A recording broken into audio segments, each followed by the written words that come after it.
I want you to listen to me, and I mean really listen, because what I'm about to tell you, it's going to change the way you see power. A gag in your mouth. And the real Stoic move, it's not silence, it's action. Silence has long been mistaken for strength. People say, stay quiet, stay composed, let your actions speak. And while there's wisdom in restraint, there's also a dangerous trap in blind obedience to silence. Stoicism is not about becoming a stone. It's about mastering the power of your response.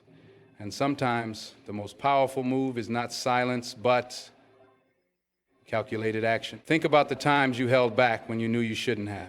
The moments when someone crossed a line and you bit your tongue. When you had an idea that could change everything, but you stayed silent because you feared being judged. When you watched an opportunity slip through your fingers because you were too afraid to speak up. They told you that silence was strength. But in reality, silence, when used at the wrong time, is submission. Stoicism is about control. Control over your emotions, control over your impulses, control over your response to the world. But control doesn't mean inaction. It doesn't mean sitting there, suffering in silence while life hands you whatever it wants. The greatest Stoics in history weren't just quiet observers. They were strategists, warriors, leaders. They understood when to hold their tongue and when to unleash their words with precision. Picture a soldier in battle. He doesn't swing his sword wildly, wasting energy. He doesn't charge in blind fury. He waits, he watches, and when the moment is right, he strikes with absolute precision. That is the essence of Stoic power, not silence, but strategic, deliberate action. Think about Marcus Aurelius, a man who ruled the greatest empire on earth. Do you think he led by sitting in silence, letting others decide his fate? No. He knew when to be still, when to observe. But when the moment came, his words shaped the destiny of millions. His strength wasn't in suppressing his thoughts. It was in knowing exactly when to make a move. And yet in today's world, we have mistaken endurance for strength. We think holding it in, saying nothing, and just taking the hit is what makes us strong. But real power is in the ability to respond, not react, but respond with precision, with purpose, with undeniable force. The truth is, silence can be a prison.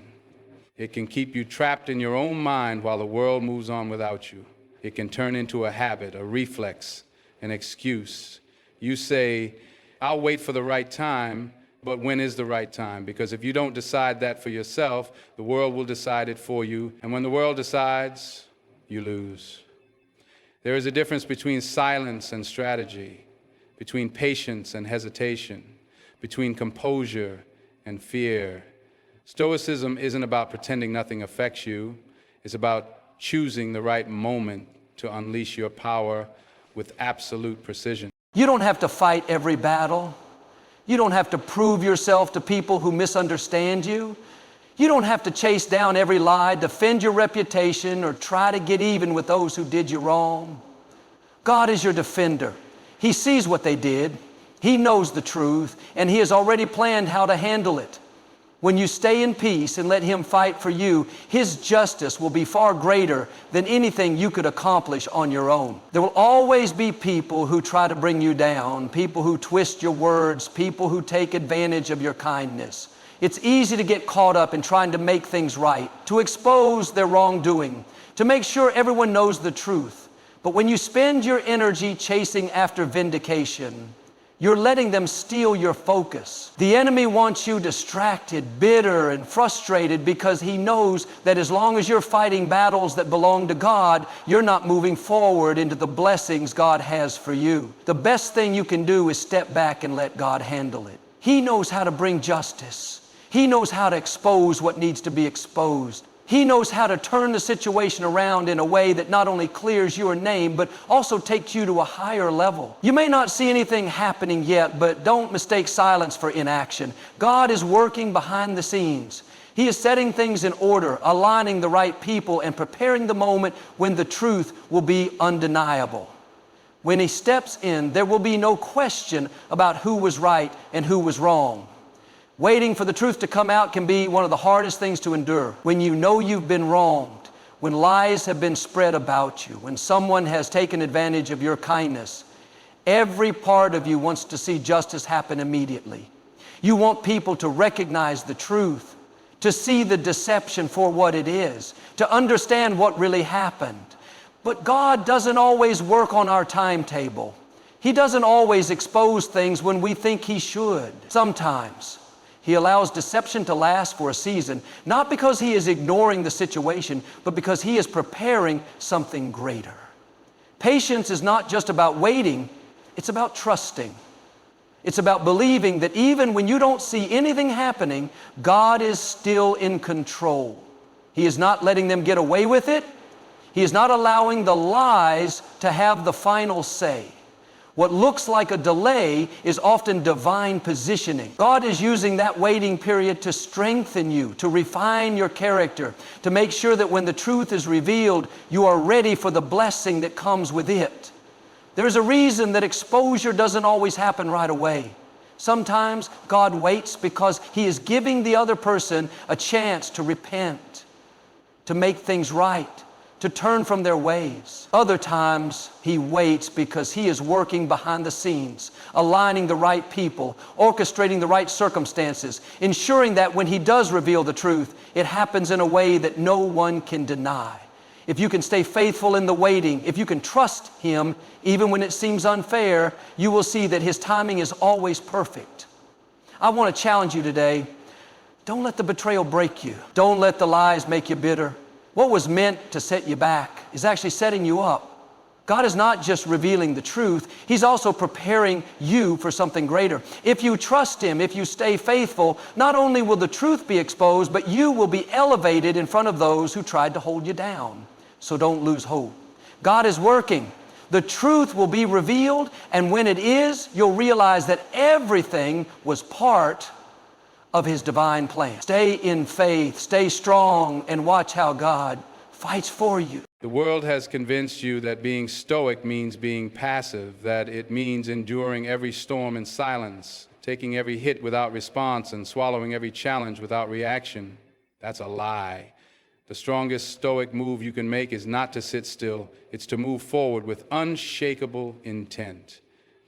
Stoicism is not about suffering in silence. It's about knowing exactly when to strike and doing so with a force that cannot be ignored. There's a dangerous misconception that Stoicism is about accepting everything without resistance, about becoming an emotionless shell that simply exists. But the real Stoics, the ones who shaped history, weren't statues. They were men of action. They fought battles. They made decisions that changed the course of empires. And when the time came, they spoke with words that echoed through generations.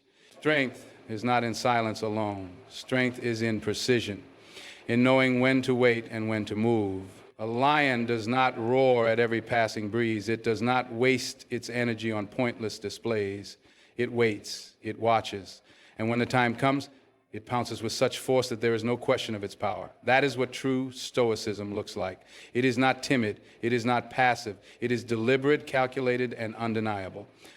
Most people react blindly to the world around them. They either explode in reckless emotion, making impulsive decisions they regret later, or they shut down completely, mistaking stillness for strength.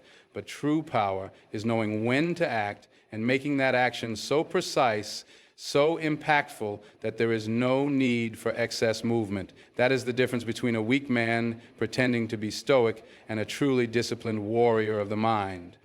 Picture a general standing before a battlefield. He does not rush in head first. He does not shout in frustration. He surveys, he calculates, he waits for the right moment.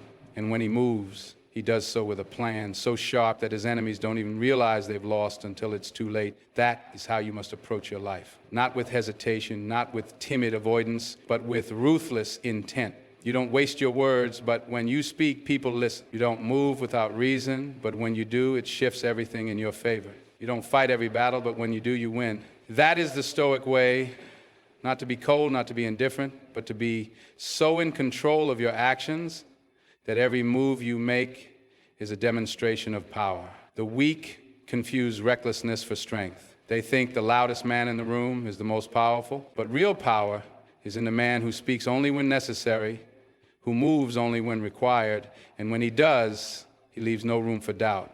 The most ruthless Stoic move is not to disappear into silence. is to step forward with such calculated force that the world has no choice but to recognize your strength. Most people speak just to fill the air. They talk without thinking, react without strategy, and waste their words on things that don't matter. But a man who understands power knows that his voice is a weapon, and a weapon is not meant to be used carelessly. The most ruthless, stoic move is not silence. It's speaking with purpose. Words can start wars. Words can build empires. Words can destroy a man's reputation or elevate him to legendary status. The mistake most people make is believing that talking more makes them more powerful, that if they explain themselves, justify themselves, or force people to hear them, they will be respected. But real respect is not earned through noise, it's earned through precision. A Stoic does not speak unless his words serve a purpose. He does not argue for the sake of arguing. He does not beg to be understood. He does not waste time trying to prove his worth with empty chatter. He understands that every word must have weight. And because of that, when he speaks, people stop and listen. Think about the most powerful figures in history.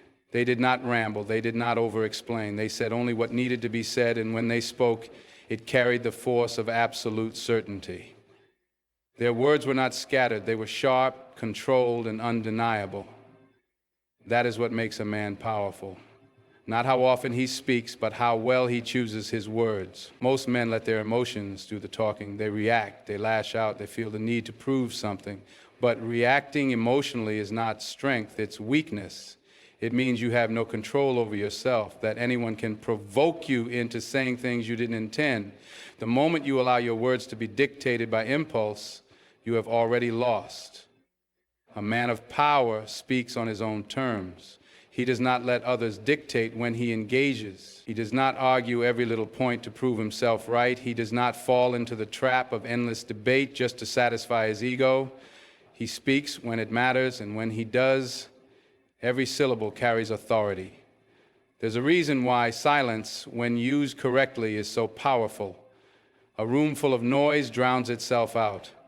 But a man who waits, a man who holds his words until the perfect moment, that man controls the conversation. That man decides the direction of the discussion. That man commands the room without ever having to demand attention. When you speak with purpose, your words become a force. They become something that lingers in people's minds, something that shapes their perception of you. A man who can hold his tongue until the exact right moment, who can deliver his message with precision and intent, does not need to repeat himself. He does not need to convince anyone. His presence, his words, and his calculated restraint do all the work for him. A wolf doesn't howl at the moon because it's lonely. It howls to call its pack, to stake its claim, to say, I am here. That's what you're going to learn today. The art of controlled fire, ruthless focus, speaking when it counts, moving when it matters, and acting with precision that shakes the ground beneath your feet. So sit up, pay attention,